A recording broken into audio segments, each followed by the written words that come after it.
Well, hello everybody. It's time for a story. It takes place back in a mystical time known as 2016.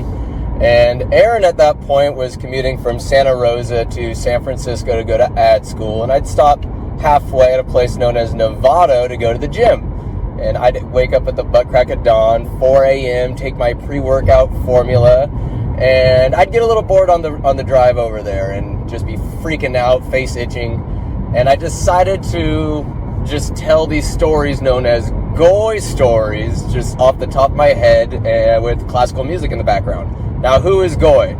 Goy is the nickname of this guy that works out at the landfill. He has a bunch of kids, a wife, he's a loving man, a family man, doesn't drink, has no known vices, which is why I decided to tell these stories about him as this sex-crazed maniac who does a lot of drugs. Think his character in these stories is a combination of like John Daley, Ron Jeremy, and Charlie Sheen. And it's just random stories off the top of my head that I recorded. There's a handful of them. I've put them at the end of a couple of podcast episodes, but now I'm just going to highlight them specifically. I'm going to give you the first 2 episodes, and by golly, I enjoy them, re-listening to them, and just how batshit crazy they are. And I hope you enjoy them too. So here they are, some Goy stories for you. Mwah, mwah. Good morning. What are you doing there? It appears you have shown up to hear more of the Goy story. Yes, Lord Goy. The man, the myth, the legend. Hailing from parts unknown. Not much is known about the origins of Lord Goy, but that is not going to be discussed here, as ever more research is being done every day to find out more about this mysterious bastard. But let me just tell you this, the most interesting man in the world who tucked tail and went to Mars is Goy's bitch. He does things unparalleled by mere man.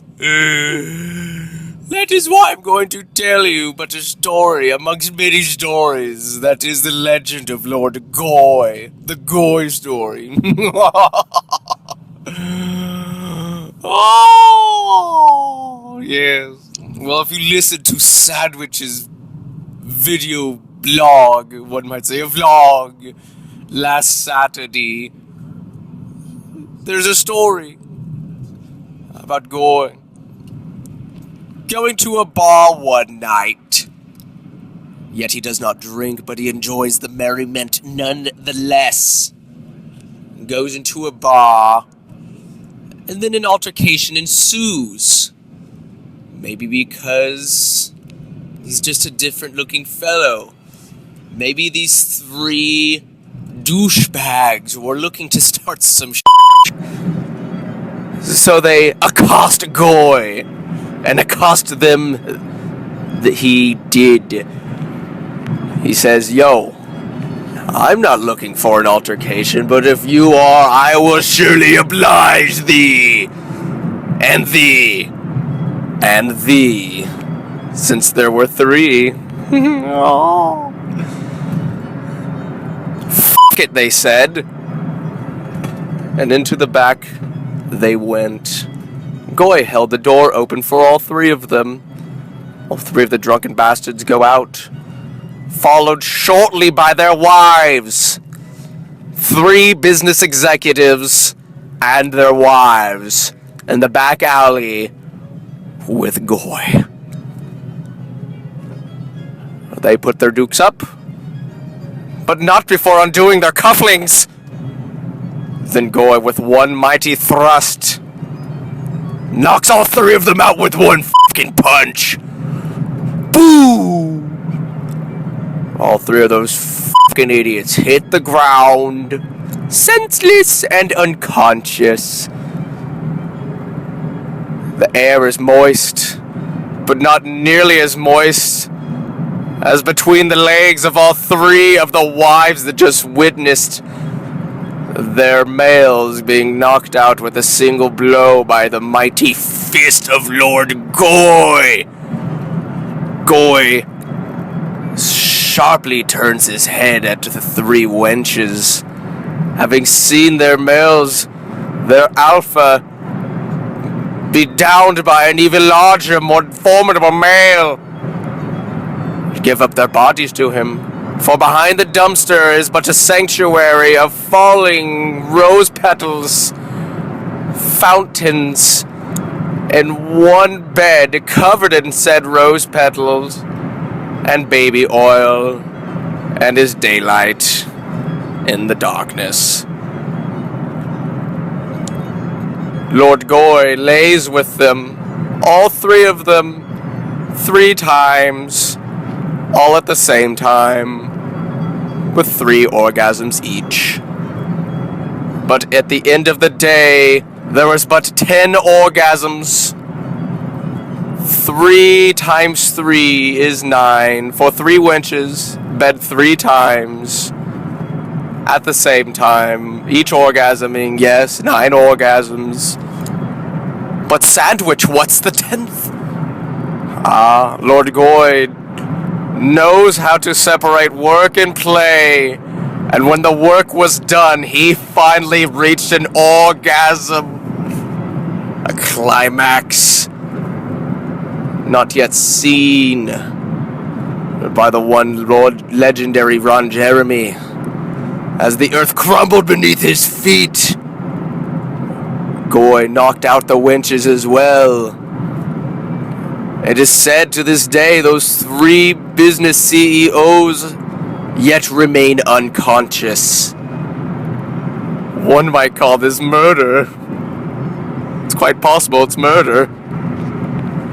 But Goy cares not. For the 6 bodies remain there to this day. Passerbyers see them. The bar owner knows they're there, but does not give a fuck. He puts out his trash. He leaves the sanctuary in ever daylight, laid with the 3 messy bodies of wenches.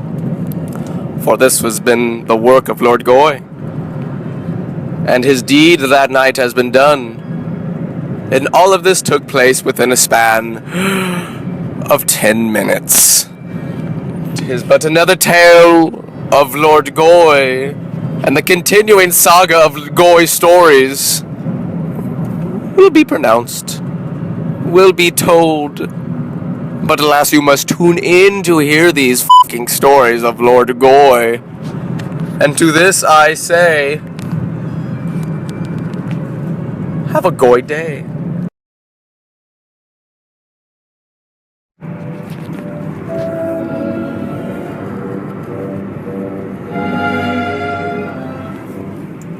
Well, good morning. I did not see you there. What's that? You're thirsty for yet another Goy story? Well, Sandwich is happy to oblige you. Come, suckle upon the teat of knowledge.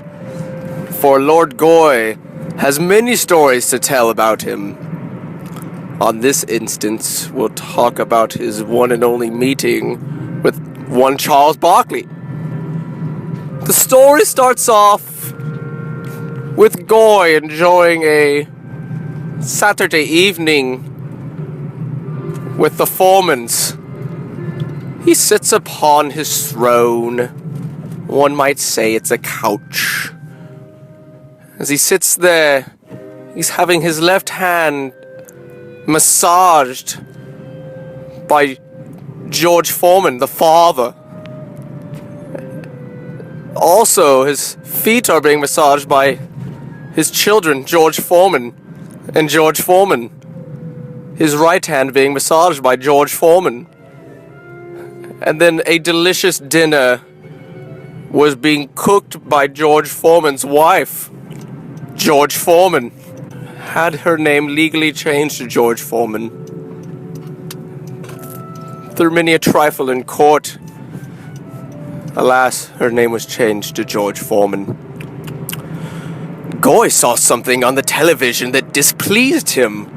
Sir Charles Barkley talking shit about the Golden State Warriors and the fact that they are an undeserving squad who gets lucky to win things.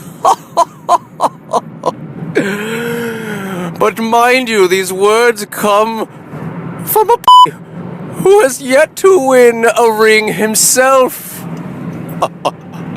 Sorry, Charles, high school rings don't count as championships, you fucking twat. The thoughts that race through Goy's head, let me tell you. But I suppose that is why I am here, to tell you these things. Goy looked up and said, George. The entire family looked over. Said, George, stop what you're doing. Gets up out of his seat. Says, come here. The father comes here. And he says, you know what, George? I don't like you. And out of the front pocket of Goy's shirt, because he always wore shirts with front pockets, pulls out a hot pocket. Perhaps there are 2 pockets with him. 4 if you count the pants. Takes a bite out of it. Pepperoni, of course. With the steam coming up out of his bite. With no frozen center after a perfect microwaving to insult George Foreman. He then slaps George in the face. As if it were a glove pulled off to challenge one to a duel. With cheese and pepperoni left over on George's face falling down, Goy says, I don't like you very much at all. Get on the horn, and you call Charles Barkley, tell him I want to have a talk. George quickly dials and sets up a meeting at a local gymnasium near Charles Barkley's house. And then Goy says, you're not George Foreman anymore. None of you are now George Foreman. You are now Goys. Do you like that? George says, no, I don't. Slap! Slap again with the massaged hands of Goy. Says, do you like that? George says, yes. Goy says, George, do you like that? Yes. You like that? Yes. And turns to George Foreman's wife, George Foreman. Says, bitch, you are Goy too. She says, thank you, my lord.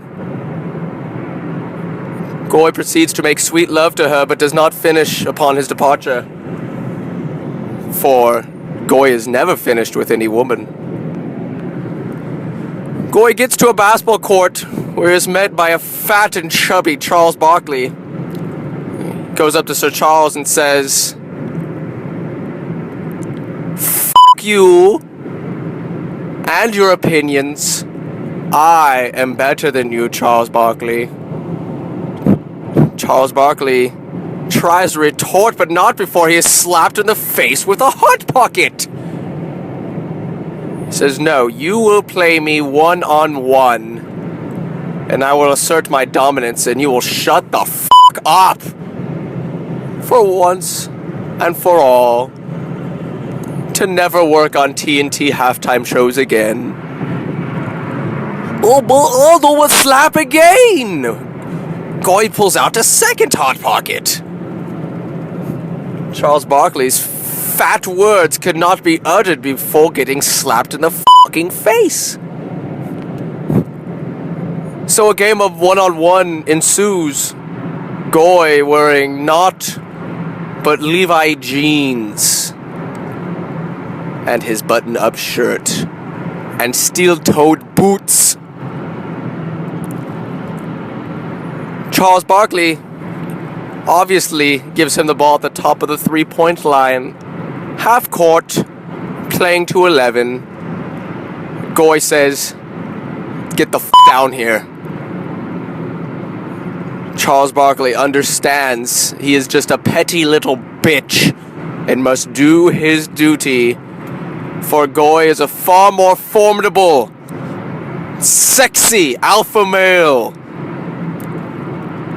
Charles Barkley gets on his knees by the free throw line as Goy approaches, undoes his trousers, and Goy says, you like using that mouth? Use it right now. And for the next 45 minutes, for Lord Goy is admittedly not the best at basketball, Charles Barkley performed oral sex on Goy while Goy shot free throws. If he missed, Charles would step back, fetch the ball, give it back to Goy, and resume pleasuring Goy. It took a while.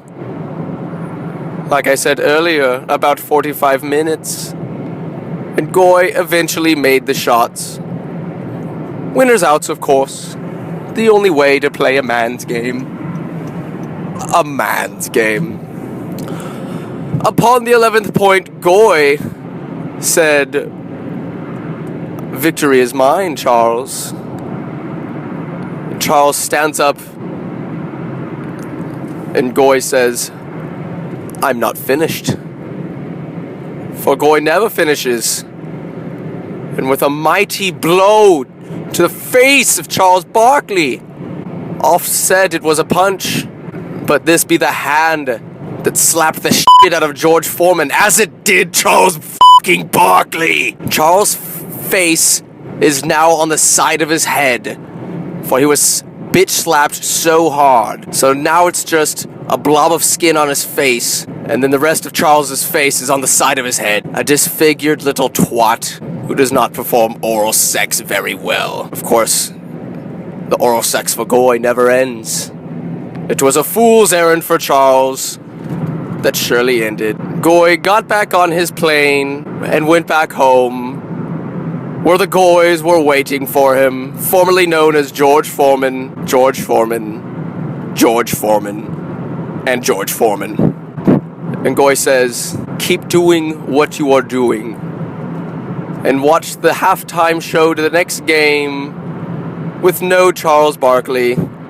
And alas, there's only Kenny and Shaq and the white guy whose name I cannot remember, but does not irritate Goy as such." And Goy lay there continuously getting his hands rubbed and feet rubbed, and then had a splendid dinner, compliments of Goy Foreman. This has been yet another tale amongst many tales of Goy, and alas, you must wait for the next tale of Goy, which will most likely be tomorrow. This is Sandwich saying, have a Goy day.